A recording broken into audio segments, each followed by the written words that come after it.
Hello बच्चों। तो आपने हमेशा पढ़ा होगा कि सब्जेक्ट वर्ब अग्रीमेंट में सिंगुलर सब्जेक्ट तो सिंगुलर वर्ब या सिंगुलर हेल्पिंग वर्ब, लेकिन एक सिचुएशन ऐसी भी है जहां पर जब सब्जेक्ट सिंगुलर हो प्लूरल हो कोई फर्क नहीं पड़ता, वर्ब हमारी प्लूरल आती है। तो हाँ जी, ऐसा होता है सिर्फ और सिर्फ कंडीशनल सेंटेंस में।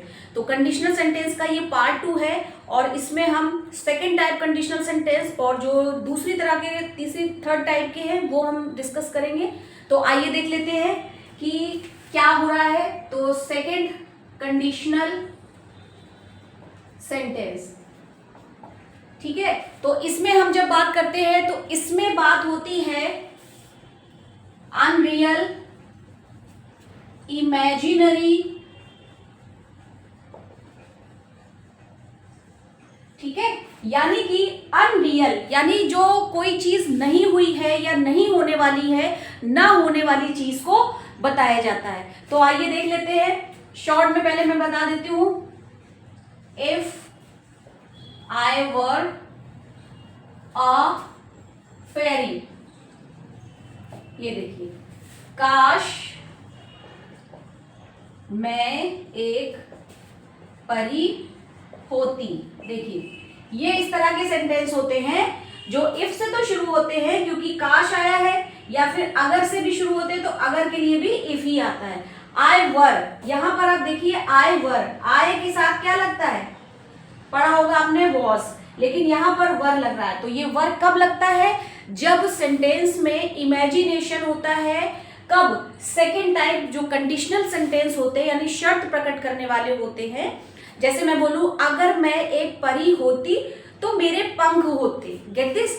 अगर मैं देश की प्रधानमंत्री होती तो यहां पर दंगे नहीं होते। यानी कि आप कंडीशनल भी बता रहे हैं और जो नहीं होने वाली बात है उसको बता रहे हैं, गेट दिस। तो ये ऐसा स्ट्रक्चर चलता है, मैंने आपको शॉर्ट में बता दिया। ये बहुत यूज होता है पढ़ने में और एग्जाम के लिए भी। तो अभी हम सेंटेंस से शुरू करेंगे कि कैसे है। अगर मैं, अगर की जगह यदि भी कर सकते हैं, काश भी कर सकते हैं, ठीक है। अगर मैं अमीर होती तो दुनिया घूमती। देखिए अब यहां पर मैं अमीर नहीं हूं लेकिन मैं इमेजिन कर रही हूं, मैं कल्पना कर रही हूं कि अगर मैं अमीर होती तो मैं पूरी दुनिया घूमती। तो ये बस सेंटेंस इस तरह से होते हैं और इसका जो फॉर्मूला है वो है आपका सबसे पहले इफ प्लस सब्जेक्ट प्लस, अब यहां पर वर लगाएंगे या कभी हम हैड लगाएंगे। उसके बाद हमारी ये जो दूसरा सेंटेंस है ये बनेगा हमारा वुड से या प्लस वर्ब की थर्ड फॉर्म। इस फॉर्मूले पे ही काम करना है इस वाले सेंटेंस में। और देख लीजिए कि यहां पर किस तरह से होते हैं। होती लिखा हुआ है, यहां पर घूमती, आगे है, हो, हूं, था, थी, थे, कुछ नहीं है, ठीक है। तो इस चीज को याद रखेंगे कि सेकेंड टाइप कंडीशनल सेंटेंस तो इस तरीके से बनाएंगे। कैसे बन रहा है, इफ काश मैं अमीर होती, यानी कि मैं हूं ना, आई वर रिच, तो क्या करती, दुनिया घूमती। I travel, I would travel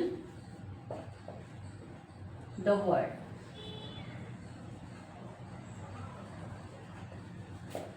ठीक है। If I were rich I would travel the world, यानी दुनिया घूमती। तो अभी एक सेंटेंस और देखेंगे हम इसी का। यदि अगर बारिश होती, अगर बारिश होती तो हम घर पर रहते। देख लीजिए,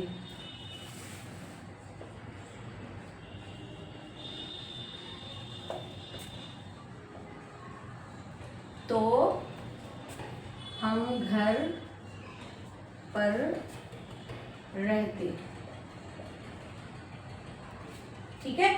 अगर बारिश होती तो अगेन उसी तरह से इफ इट, यहां पर आएगा INED, rain, we would stay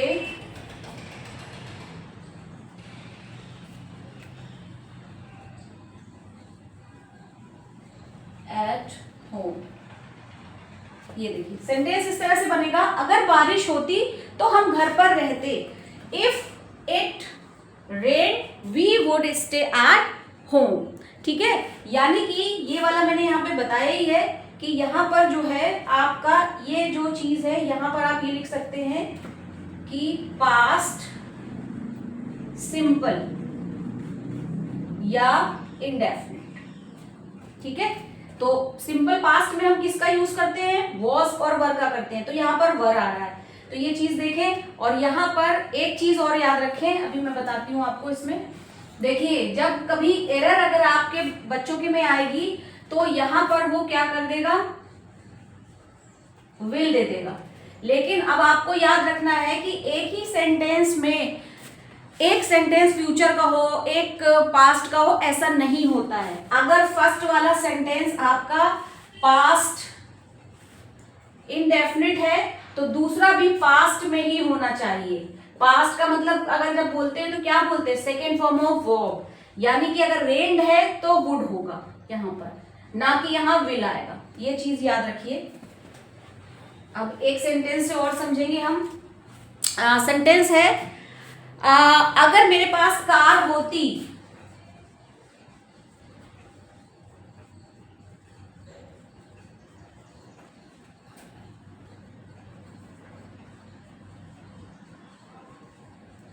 तो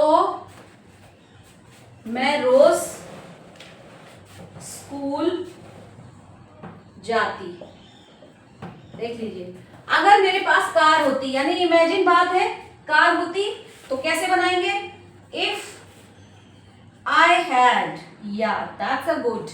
अभी मैं एक पॉइंट बताती हूं, if I had a car comma I would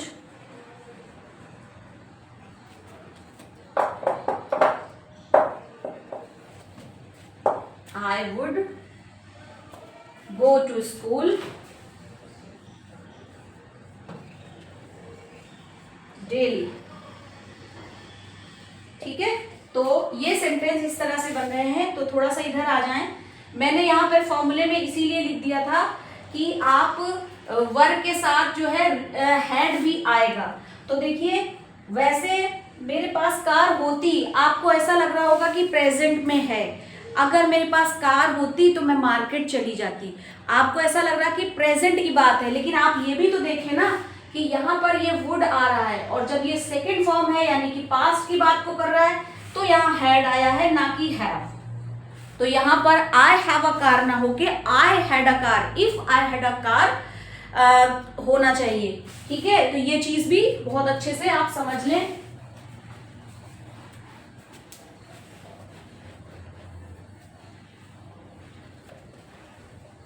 अब हम बात करेंगे जो थर्ड, यानी कि जो हमारा थर्ड वाला है, इसमें सिर्फ कुछ नहीं है, बस पास्ट का रिग्रेट है, यानी कि पछतावा है। यानी आपका बीते समय में कोई बात थी वो नहीं आप कर पाए, तो बस आप उसी की वजह से कह रहे हैं कि अगर मैंने माँ बाप की बात सुनी होती तो आज मैं इस समस्या में ना होती। अगर वो जल्दी उठी होती सुबह तो उसने बस पकड़ ली होती। ठीक है, अगर उसने मेहनत की होती तो आज उसके पास भी बहुत से पैसे होते। तो ये वाले जो सेंटेंस हैं ये आपके आते हैं, जो नेक्स्ट वाला जो तरीका है जो मैंने कंडीशनल सेंटेंस का पढ़ाया है ये उसमें आते हैं। तो ये चीज देख ले सेंटेंस कैसे बनेंगे। तो ये पास्ट के रिग्रेट को बताते हैं। तो अभी मैंने सेंटेंस बोला, अगर उसने माँ बाप की बात सुनी होती तो वह समस्या से बच जाता। देखिए कुछ इस तरह से सेंटेंस होगा, आपको लगेगा प्रेजेंट का इंडेफिनिट है, लेकिन ऐसा नहीं है। होती होती लगा हुआ है, ठीक है, लेकिन प्रेजेंट का इंडेफिनिट नहीं है। इसको बनाने का एक अलग तरीका है, तो मैं बताती हूँ आपको वो तरीका क्या है। इफ देखिए जब कभी ये वाले सेंटेंस होते हैं यानी कि पास्ट के रिग्रेट, तो आपको शो तो ऐसा करेंगे कि भाई ता तीते आया है तो प्रेजेंट में बनता है, लेकिन ये ऐसे नहीं बनता है, बल्कि इसमें हम लोग लगाते हैं हैड और वर्ब की थर्ड फॉर्म प्लस जो सेकेंड हाफ है उसे बनाते हैं वुड हैव प्लस वर्ब की थर्ड फॉर्म। देखिए यही तो इंग्लिश में एक थोड़ी सी परेशानी हो जाती है लोगों को, तो इस लेवल से हम बनाएंगे। सबसे पहले इफ आप कह रहा है हैड प्लस वर्ब की थर्ड फॉर्म, उसने माँ बाप की बात सुनी होती, उसने मतलब ही माने कोई एक आदमी है, हैड बात सुनना की क्या होती है लिसन, तो थर्ड फॉर्म आएगी लिसन हिज पेरेंट्स कॉमा वह समस्या से बच जाता, तो ही और क्या लगना है वुड हैव अवॉइडेड, अवॉइड का अवॉइडेड द प्रॉब्लम। ये देखिए if he have listen, sorry मैंने यहां पे हैज लिखा है, if he had listen his parents he would have avoided the problem, यानी अगर उसने अपने माँ बाप की बात सुनी होती तो वो प्रॉब्लम से यानी समस्या से उसको छुटकारा मिल गया होता या वो बच जाता। ठीक है, तो इसी तरह से भी एक दो सेंटेंस हम और करेंगे। यदि उसने मेहनत करी होती तो सफल होता, ये देखिए। ठीक है, तो ये भी पास्ट के रिग्रेट को बता रहा है। इफ मेहनत करी होती, if he had worked hard comma तो सफल हो जाता, ही वुड हैव सक्सीडेड। ठीक है, तो ये देखिए सेंटेंस का स्ट्रक्चर इस तरह से है। तो आई होप कि आपको ये वे ऑफ टीचिंग मेरा अच्छा लगा होगा। तो देख लीजिए, एक बार क्विक रिवीजन बता देती हूँ कि जो थर्ड टाइप के कंडीशनल सेंटेंस हैं जिसमें पास्ट का रिग्रेट करते हैं हम, तो उन सेंटेंसेस में फॉर्मूला होता है इफ प्लस हैड वर्ब की थर्ड फॉर्म, और सेकेंड हाफ में वुड हैव प्लस वर्ब की थर्ड फॉर्म लग रही है। तो कुछ स्ट्रक्चर ऐसा होता है, अगर उसने माँ बाप की बात सुनी होती तो वह समस्या से बच जाता, if he had listened his parents he would have avoided the problem. यदि उसने मेहनत करी होती तो सफल होता, if he had worked hard he would have succeeded. तो आई होप कि आपको ये स्ट्रक्चर और इसके जो फॉर्मूला है इसको कैसे पहचानना है सब कुछ समझ में आ गया होगा। तो मिलते हैं किसी नेक्स्ट टॉपिक के साथ, जब तक के लिए टाटा बाय बाय।